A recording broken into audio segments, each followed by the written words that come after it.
It's story time. When I was 20 years old, I had my first um, viable pregnancy. Um, at 12 weeks, I was told that my baby had spinal bifida, hydrocephalus, and anencephaly. I think that's how you pronounce it. So, Dr. Pallets really pushed hard for an abortion. She said there's no reason to continue with the pregnancy because the baby would have no quality of life. And she pushed hard every time I talked to her. And she told me that I had until I was 19 weeks to decide.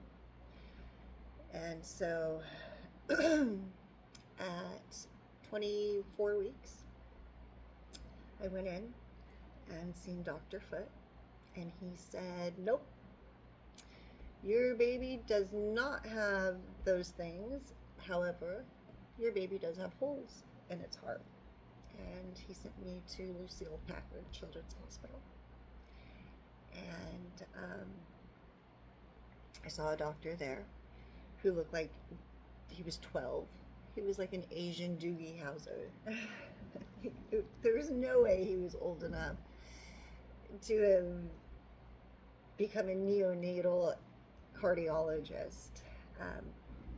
But he said that my baby was perfect.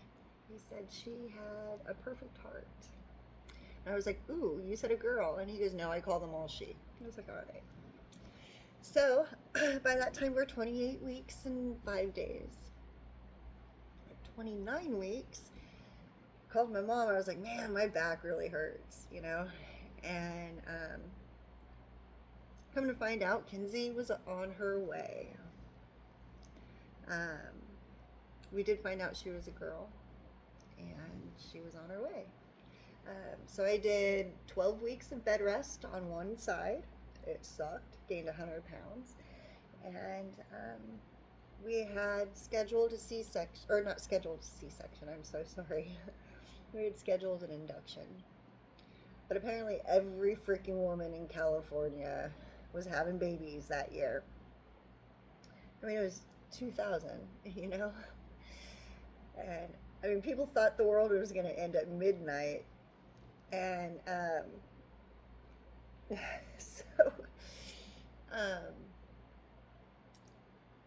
on the 29th, we finally went in because I told that doctor, you get this thing out before I have it on my kitchen floor because I'm done. And so finally it was my turn, and we went in, or we headed to the hospital. And I looked at my ex-husband and I said, do you think we should just go home and try this again tomorrow? I don't think I'm ready. So we got there. It was a long day. Labor sucked. And then a doctor came in and said, we need you to sign here, here, here, and here. Drugged me up, and before I knew it, I was on the operating table. And they stuck this beautiful, red-headed, pale-skinned baby up for me to see. She had the cutest little lips on her cheek.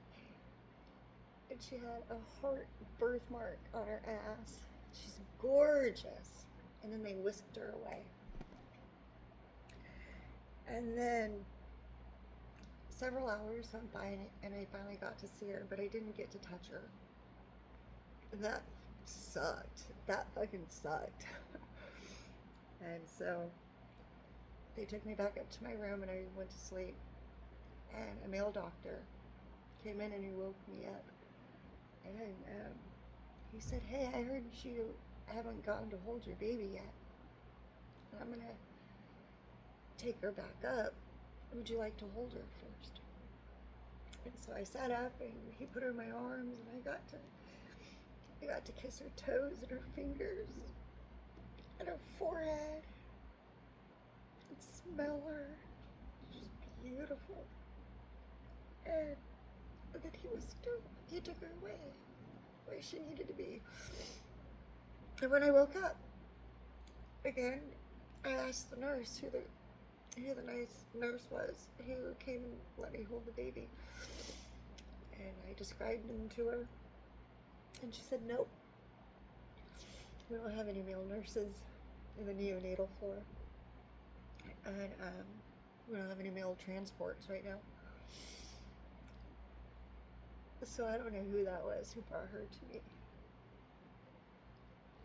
But now, she's 25 years old. Mackenzie Taylor Louisa Mock. I love you so much. I hope you have the happiest birthday ever. Just know that you are so loved. I love you so much. And I'm so grateful for you and the woman that you've become. You're such a badass fucking woman. You really are. I'm still amazed, but I freaking made you. I mean, yeah, your dad took part, but you're mine. You're